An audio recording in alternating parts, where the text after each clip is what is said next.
بسم الله الرحمن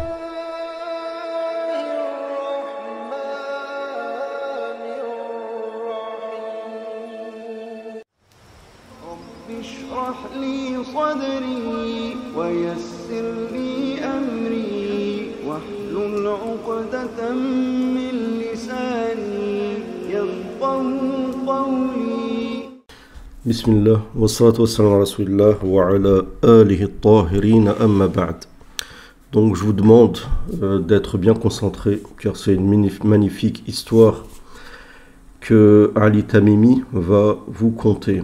Et vous allez voir par la suite que cette histoire, elle est véridique, preuve à l'appui. Je vous invite à mettre désormais un j'aime à la vidéo, la partager et vous abonner à la chaîne si vous n'êtes pas encore abonné. Bismillah. هذه سفينة يا جماعة الخير طلعت من أكادير مدينة ساحلية جميلة في المغرب. طلعت من هذه المدينة سفينة وركب على ظهرها مجموعة من الركاب من ضمنهم واحد اسمه أبو البركات يوسف البربري. Donc il explique qu'à une certaine époque, on verra exactement quand, vous avez un homme donc, qui part de Agadir, bon les Marocains vont connaître, sur un bateau en direction donc, de l'océan Indien. Cet homme-là s'appelle Youssouf Abu al-Barakat. En réalité, il s'appelle Youssouf Abu al-Barakat ibn Ahmed al-Kounin. D'accord? Donc c'était le prénom, le nom de son père. مشت السفينة في عباب البحر. Je vais préciser qu'il a dit al-Barbari. Donc c'était quelqu'un qui était amazir. Il faut savoir qu'à l'époque, le Maghreb, avant qu'il y a donc la conquête des musulmans de la péninsule arabique, le Maghreb était tenu par, d'une manière générale, par les Amazirs, les tribus berbères. حتى وصلت للمحيط الهندي. في المحيط الهندي مروا على مجموعة جزر اللي هي الآن تسمى المالديف. أبو البركات نزل في هذه الجزر يبغى يستكشفها ويشوف وضعها لأنه هو رحالة. Donc l'Abou al-Barakat, c'est un explorateur comme Ibn Battuta, pour ceux qui connaissent. Donc lui, il passe, donc il traverse l'océan Indien et il passe par les îles Maldives. Donc ces îles, vous savez très bien que les îles Maldives sont des îles qui sont très jolies. Et donc il a envie, en tant qu'explorateur, de visiter ces îles. لما نزل في هذه الجزر أو في أرخبيل هذه الجزر في الجزيرة الكبيرة منها طبعا لها ملك وفيها شعب وكان شعبهم بدائي ويعبد الأصنام التماثيل في كل مكان والأصنام في كل مكان. Donc il explique qu'il arrive donc dans l'île principale des Maldives et elle était tenue à l'époque par un roi qui s'appelle Shenwazar. Et ce roi, il y a le peuple que gérait ce roi, c'était un peuple en fait primaire qui était encore qui adorait les idoles et il y avait donc des idoles un peu de partout sur cette île. فلما نزل أبو البركات ضيفته امرأة عندهم عجوز امرأة كبيرة في السن وجلس عندها فكانت تقول له إنه عندنا إحنا عادات وكذا. من ضمن العادات اللي عندهم إنه عندهم كوخ بجانب الساحل. الكوخ هذا مليء بالأصنام. كل رأس شهر يعملون قرعة ويختارون بنت من البنات ويروحون يحطونها في هذا الكوخ ويربطونها قربان لشياطين وجن البحر.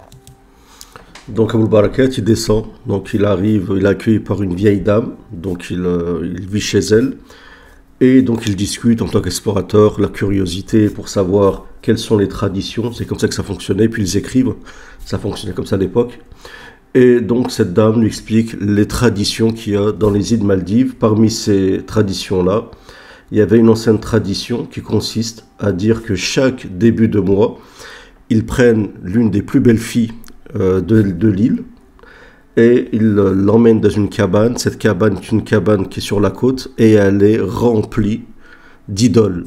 Et donc cette fille-là, ils la mettent dans la cabane et ils l'attachent en sacrifice à qui? aux djinns de la mer, aux démons marins. Comme vous le savez, dans les démons, il y a des catégories. Les démons de terre, terrestres, les démons de l'air, les tayyars, et les démons de la mer, d'accord?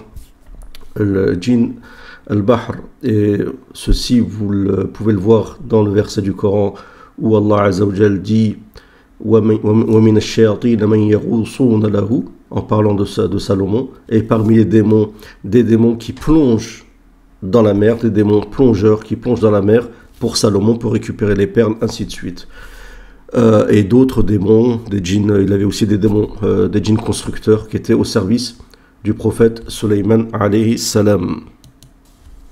لأن جن البحر إذا ما قدموا لها هذا القربان ممكن تعذبهم وممكن تتسلط عليهم، فهم يقدمون هذا القربان حتى يتخلصون من خطر هذه الشياطين.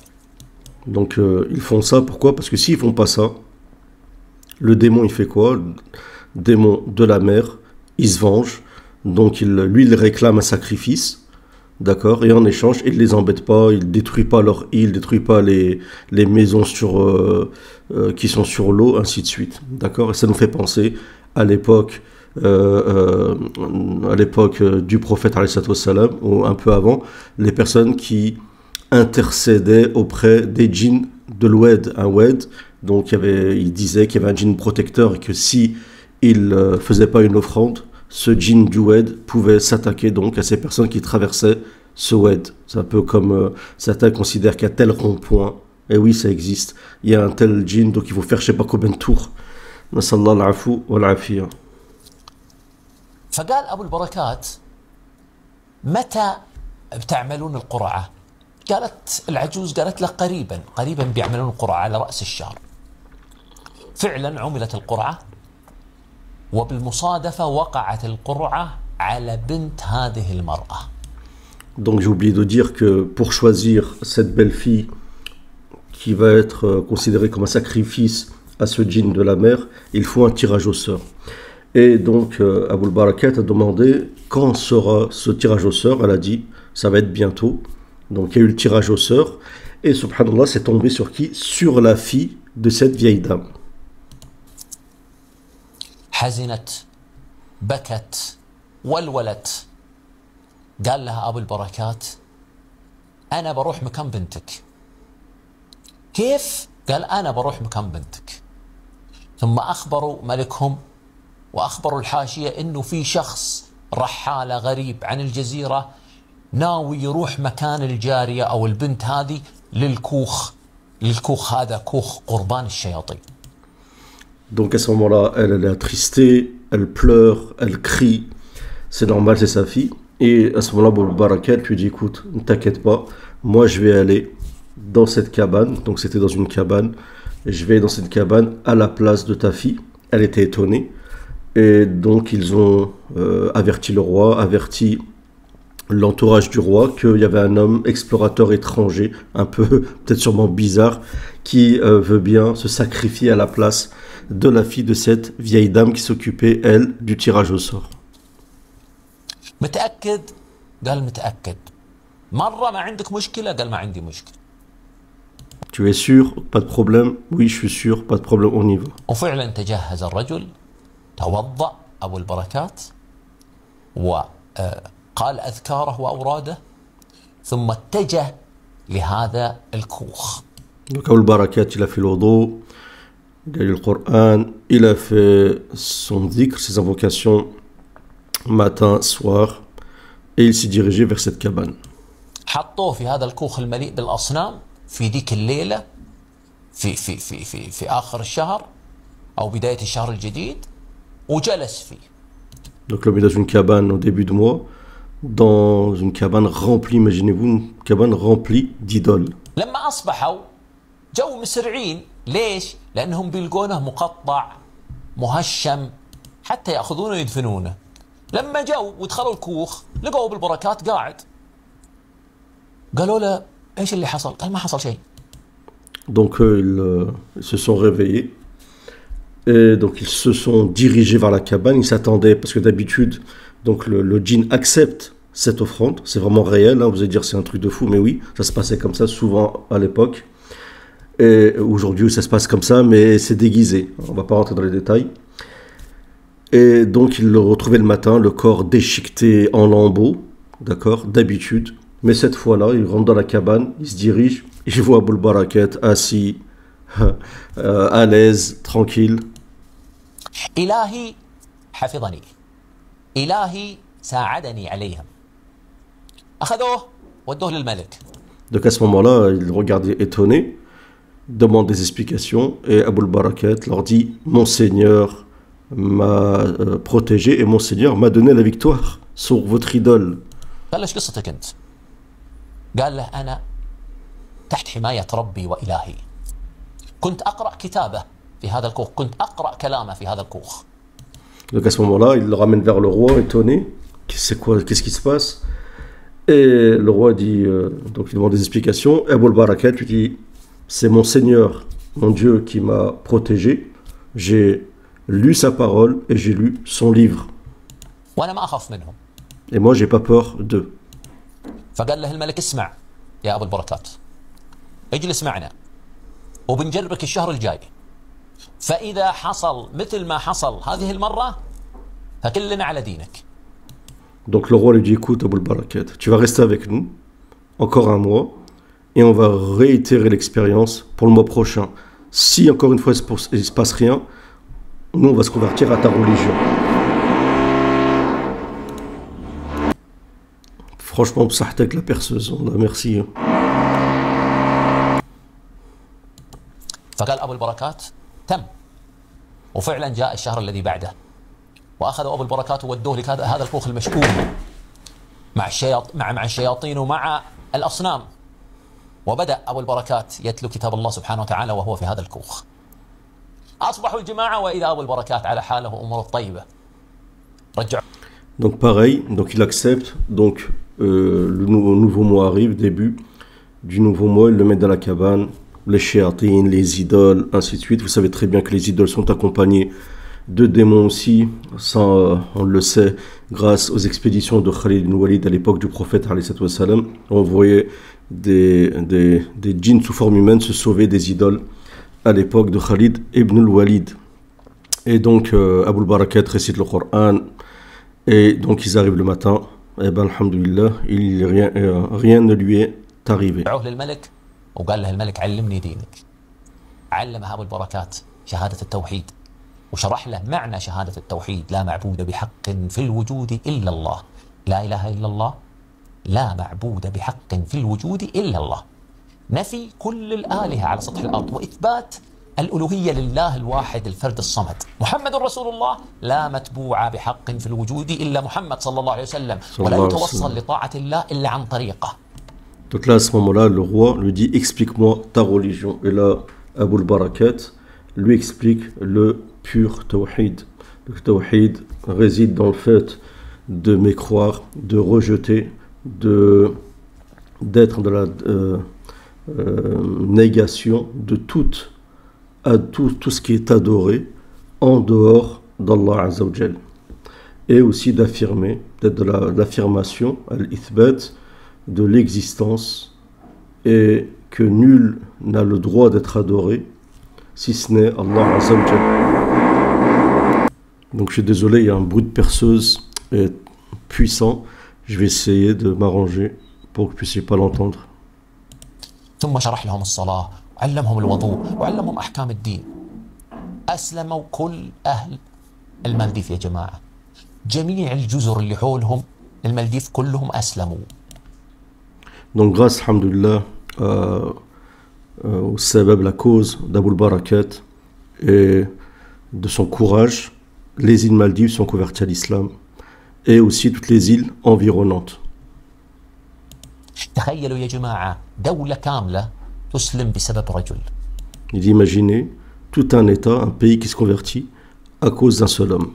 تخيلوا يا جماعة يصيرون كلهم موحدين بسبب رجل واحد حمل هم الدعوة لله سبحانه وتعالى وتوكل عليه. Donc toute une population qui est devenue muwahhidoun, donc pur monothéiste, par l'entremise subhanahu wa ta'ala d'un seul homme. Ajib. ومن أحسن قولا ممن دعا إلى الله وعمل صالحا وقال إنني من المسلمين. Et comme Allah Azza wa Jal dit dans le Coran, et comme dit dans le Coran, on dit وَمَنْ أَحْسَنُ قَوْلًا مِمَّنْ دَعَا إِلَى اللَّهِ, quelle plus belle parole de celui qui appelle Allah Azza wa Jal, دَعَا إِلَى اللَّهِ وَعَمِلَ صَالِحًا, qui fait des bonnes actions, وَقَالَ إِنَّنِي مِنَ الْمُسْلِمِينَ, et qui dit je suis parmi les musulmans. Vous voyez, voici la vraie da'wa. On appelle Allah Azza wa Jal et on appelle qu'à l'islam, on n'appelle pas bien sûr à une secte ou autre chose. Donc ici, si vous allez sur Wikipédia, vous allez trouver Abu Barakat al-Barbari. D'accord, ça en arabe, mais il suffit juste de cliquer sur la traduction. Vous pouvez traduire facilement, d'accord, en français. Donc j'ai traduit en français ici, je vous mettrai le lien. C'est à votre tour de le traduire en français. Peut-être que ce sera en français, mais ça m'étonnerait. Et vous avez ici l'histoire donc d'Abu Barakat al-Barbari. Donc Abu Barakat Yusuf al-Barbari. Donc son histoire ici, subhanallah, est confirmée par le voyageur marocain Amazir ibn Battuta, un autre explorateur aussi qui confirme cette histoire-là, d'accord. Et plusieurs dignitaires et savants ont confirmé cette histoire-là. Vous avez ici en détail de ce qui se passait, subhanallah. Ils disent que, vous allez voir, ça c'est un truc de fou, dans l'histoire... alors attendez...